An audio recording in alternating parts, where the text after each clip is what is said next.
When we found it, we felt, yes, victory, book immediately, forget about it, and we will not spend any more time on that.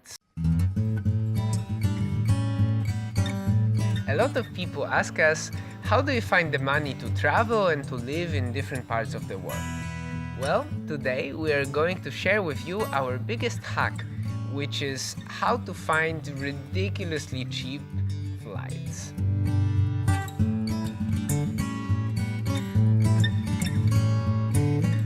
We have been traveling for a long time, and more recently we have adopted a nomadic lifestyle. We are currently living in Thailand for a few months.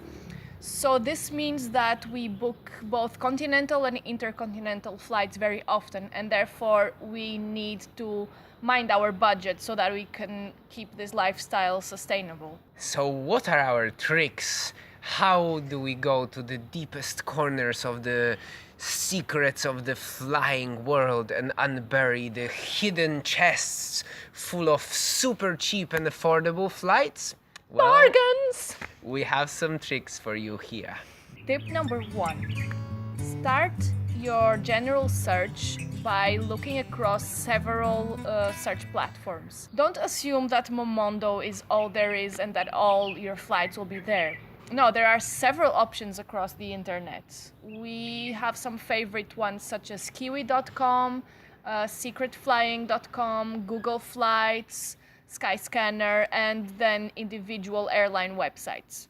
We usually start our search with secretflying.com, and this is an absolute mind-blowing website for cheap deals. They specialize in looking for not only hot deals but also error fares.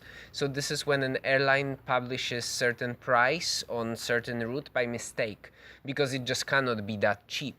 So chances are that maybe the destination that you're looking for is covered and there is some crazy deal going on right now and you can find it there. Sometimes websites such as Secret Flying will not give you the major deals that you are looking for, or at least that suit your current trip. So in that case, you have other platforms such as kiwi.com or Google Flights, which are our personal favorites. The last time we were booking a trip, which is from Tokyo to Edinburgh, we didn't find any deals that would be useful for us on Secret Flying. So what we did was going on kiwi.com and using this amazing tool that they have, which is Radius Search. Radius tool on Kiwi is absolutely incredible. And the way we use it is, instead of searching for flights from Tokyo to Edinburgh, we search for radius around the area that we're going to.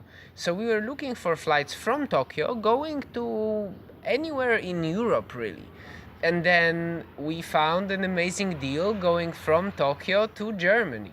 Once you have your big intercontinental flights sorted, you can always look for low-cost airlines within the continent where you want to travel. So when we got our flights from Tokyo to Berlin, then we want to fly from Berlin to Edinburgh, and there are a lot of European low-cost airlines such as EasyJet and Ryanair. So we just search on their websites.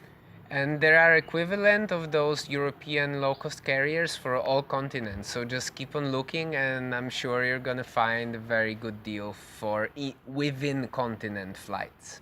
The next tip is to ask or look for promotional codes and vouchers. So last time we flew with British Airways, our flight was delayed and they kindly offered us €100 discount on our next flight to be booked within a year. So we kept that in mind, and then when we were looking for flights within Europe, we're always checking that potentially this discount code will reduce the fare and make it equivalent to a low-cost carrier. And this is exactly what happened. We found a flight from Berlin to Edinburgh for the two of us for less than £20 total. In our case, they just offered us this compensation for the flight delay, but you can always ask, what is it that you have to lose anyway? You might as well just get lucky and get a major discount for your next flight. Another tip is be flexible with dates.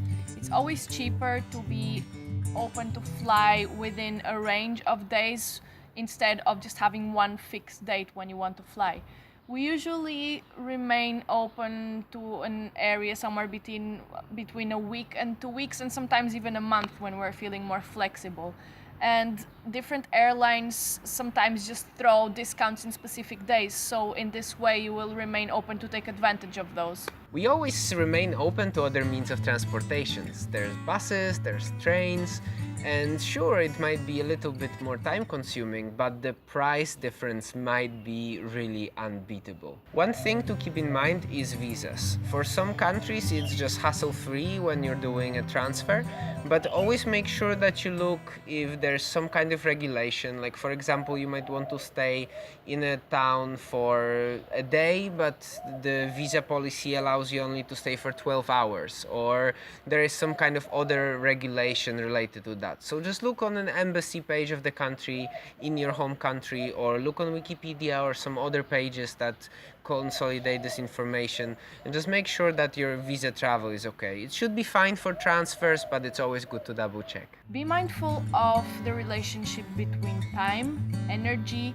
and money. For example, maybe it's not worth it to spend 10 hours of your time trying to save $30. Besides, staring at your laptop for such a long time and constantly coordinating between tabs and tabs of deals and cheap offers might be really draining. Also, when you are having long layovers overnight, you have to consider that you might also need to spend money on a hotel, buying expensive food at the airport, or even buying transfers to the city center, which in cities just like London, for example, might be even as expensive as buying another flight. On the other hand, keep in mind that there is always a bargain out there just waiting to be found.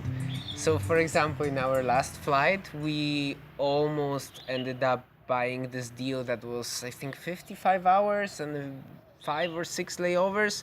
It was not crazy expensive, but it was not cheap either, and it was definitely not worth the hassle. But after 2 hours in front of computer and searching, we were just too drained to look for more.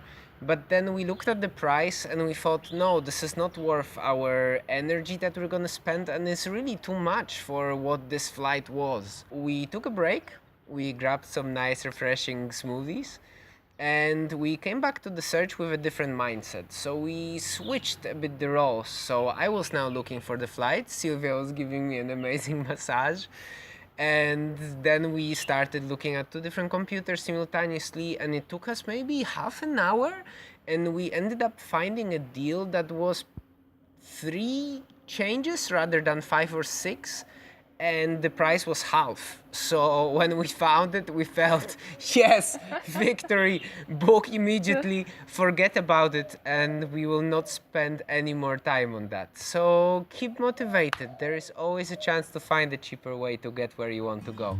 We hope that this video was helpful for you, and there are still so many other ways and so many other platforms to look for flights. It's just our main tip is just keep persevering, know what your intentions are, know what your priorities are, and it's always possible, and it can be exciting just like anything else. Thank you for watching this video. We hope you found our information for you valuable, and you'll be able to find your next flight for half the price and fly to anywhere you want in the world and enjoy your holiday or traveling and your day, because your day is going to be amazing, believe it or not.